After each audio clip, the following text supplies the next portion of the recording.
বর্তমান মতো তুমি জীবনও চলতে পারবে না। তুমি যদি বোরখা পরে চলো তাহলে কিছু মানুষ তোমাকে কইবে মেয়েটা কত ভদ্র, কত পদ্মাশীল। তুমি ওই ড্রেস পরে যখন ঢাকা শহরে কোনো ভালো একটা ডিপার্টমেন্টে যেতে চাইবা তখন বলে যে এসব ড্রেস চলবে না। কিছু কিছু ডিপার্টমেন্টে আছে প্যান্ট শার্ট ছাড়া ওই ডিপার্টমেন্টে জব করা যায় না, সেখানে বোরখা দূরে থাক।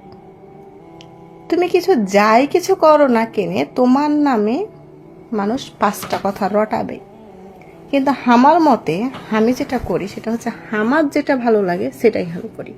কিছু কিছু মানুষ আমাকে কয়েকটা কমেন্ট করেছে যে তোমার মতন হারকে মা বোনেরা ভিডিও করে না। হ্যাঁ, তোমার মা বোনেরা খুব ভালো মানুষ, পর্দায় থাকে, ওরা জান্নাতি। কিন্তু তোমার মা বোনেরাকে দেখো ওরা পর্দা করে ঠিকই, কিন্তু কার বেটি পালিয়ে গেছে, কার বাড়িতে খাইতে নাই, কার বহু জ্বালাইছে, ওই কুটনামি করে বেড়ায়, হারা এগুলা করে বেড়ায় না। আসসালামু আলাইকুম রহমতুল্লাহ বারাকাতুহু। আশা করি সবাই ভালো আছেন। তো সম্মানিত দর্শক মণ্ডলী, চাঁপাইনবাবগঞ্জের জেলার একজন বোন যে তিনি ইসলাম বিদ্বেষী পোষণ করেছেন, এমনকি তিনি পর্দাকে নিয়ে কটূক্তি করেছেন যে যারা পর্দা করে তারা নাকি স্বাধীনতা পায় না, ঠিকমতো চাকরি করতে পারে না, ঠিকমতো ভাবে জীবনযাপন করতে পারে।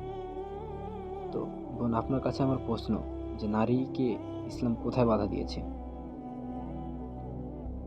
নারীদের অর্থ সম্পদ থেকে, নারীদের স্বাধীনতা থেকে কোথায় ইসলাম তার সম্মান হরণ করেছে?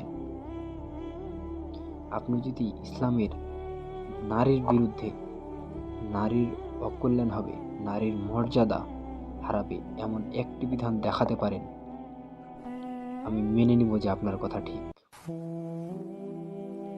ইসলাম নারীকে সবচাইতে বেশি মর্যাদার স্থান দিয়েছে, যেটা আপনার ভাষার অজ্ঞতা দেখে বোঝা যায়।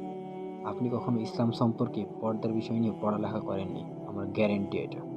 আপনি যদি ইসলাম সম্পর্কে জানেন, ইসলাম সম্পর্কে বিধিবিধান সম্পর্কে জেনে থাকেন, পড়ে থাকেন, নারী সম্পর্কে জানেন, তাহলে অবশ্যই আপনার মতো এরকম শাহবাগী কথাবার্তা অন্য কেউ আর বলবেন। শাহবাগী তো তারাই যাদের জন্মের কোনো ঠিক নাই। তো আপনার কাছে আমার প্রশ্ন যে ইসলাম কোথায় নারীদেরকে অমর্যাদা দিয়েছে, কোথায় তাদের স্বাধীনতা বাধা দিয়েছে, কোথায় তাদের চলাফেরা বাধা দিয়েছে, কোথায় তাদের চাকরিতে বাধা দিয়েছে, কোথায় তাদের অর্থ সম্পদ হরণ করেছে? একটা বিধান দেখান। যাদের জন্মের ঠিক নেই তারাই শুধু এই কথাগুলো বলতে পারে। আপনার ভাষা হচ্ছে বেগম রোকেয়ার মতো, যাকে সবাই শিক্ষিত বললে আমি কখনো বেগম রোকেয়াকে শিক্ষিত মনে করি না, কারণ তিনি নারী জাগরণের নামে মহিলাদেরকে মাঠে নামিয়েছে। আপনাকে একটি ছোট্ট উদাহরণ দিই। আমরা হচ্ছে চাঁপাইনবাবগঞ্জের মানুষ, আমাদের বিখ্যাত হচ্ছে চাঁপাইনবাবগঞ্জের আম। তা আপনাকে সেই আম দিয়ে একটি ছোট্ট উদাহরণ দিই। আমাদের আম মৌসুমে আম প্যাকেট করা হয় ছোট থাকতেই। তো যে আম প্যাকেট করা হয় না সে আম কিন্তু নষ্ট হয়ে যায়, মাছিতে কাটে, মাছিতে নষ্ট করে, তারপর সে আমটা আস্তে আস্তে পচে ঝরে যায়। কিন্তু যে আম প্যাকেট করা থাকে সে আম দীর্ঘস্থায়ী থাকে, পরিপুক্ত থাকে, সতেজ থাকে, তাজা থাকে এবং মার্কেটে তার ডিমান্ড সবচাইতে বেশি থাকে।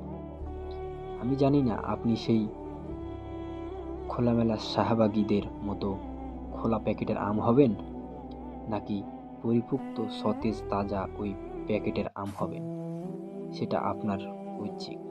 তবে আশা করি কখনো আর আমাদের ইসলাম সম্পর্কে কুধারণা করবেন না।